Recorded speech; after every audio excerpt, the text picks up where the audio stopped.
Celtic up. All right, I got a cool workout for you today. I don't include a warm up, so make sure you warm yourself up. I will throw videos out later about good warm ups. Right now, just get a good stretch, jump some rope. Jumping rope is essential, and stretch.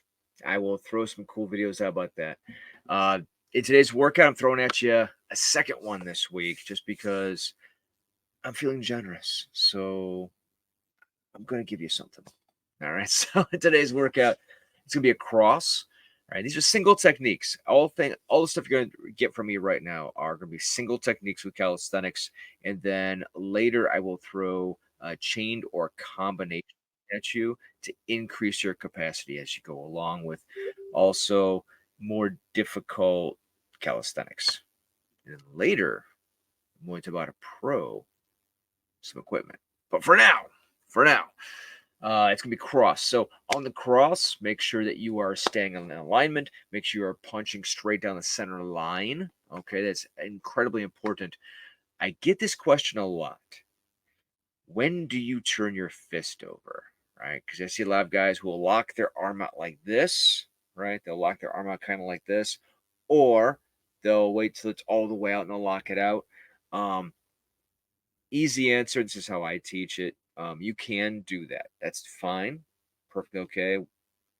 But my preferred method, I apologize for all this stuff.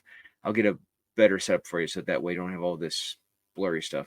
Um, the better answer is as soon as your fist hits, so it comes out straight, straight, straight, straight. When your fist hits, that's when you turn it over. Why?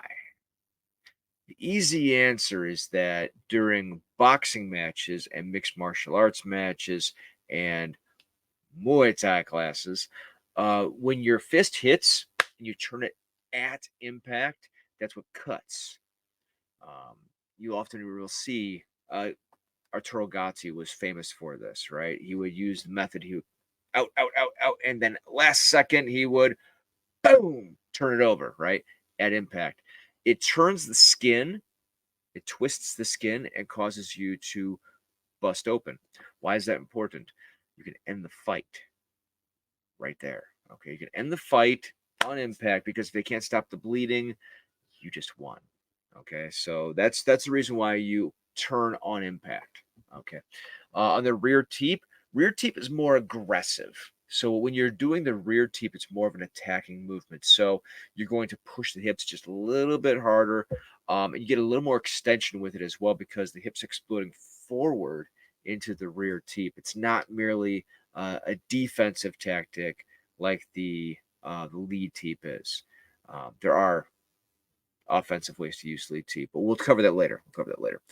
Um, so you want to explode out on the ball of your foot as much as possible. This is often a dispute where people will say, well, leave your heel down or stay in the ball of your foot. Or the easy answer is you're staying on the ball of your foot because you're training yourself to explode forward a little more. Can you have an effective teep with a flat foot? Yeah, absolutely you can. 100%. But you want to train yourself as much as possible to be able to explode in a small pivot with your foot and with your hips forward in a small blasting movement. It's small movements. They're small movements, right? They're not huge movements, they're small movements. But by training yourself this at the early stages, you can look like you have a flat foot later and be highly effective. Okay, because you know about weight disbursement across your foot, through your hips, through your ankles. So, as much as possible in the early phases, try to fire the teep off from the ball of your foot because then later you'll have a better stability, even on a flat foot, of where your weight should be. All right. And then push up a standard push up. So, on the push up, make sure that your arms are against you as you press up. Easiest way to do this is to lie down flat on your belly. Put your hands next to your chest and then press up from there. If you're pressing up any higher or any lower, you're not actually hitting the majority the pectoralis, major or minor. So you want to make sure that you are pressing up at chest level on the push-up. And that's your workout today. So I'm throwing an extra one at you. I apologize for my setting. I will try to do more either in the gym. I am constantly running. I teach at 2 different gyms. I'm constantly running back and forth. So I will see if I can do a few of these at the actual gym locations. But that being said, I hope you enjoy this. Godspeed.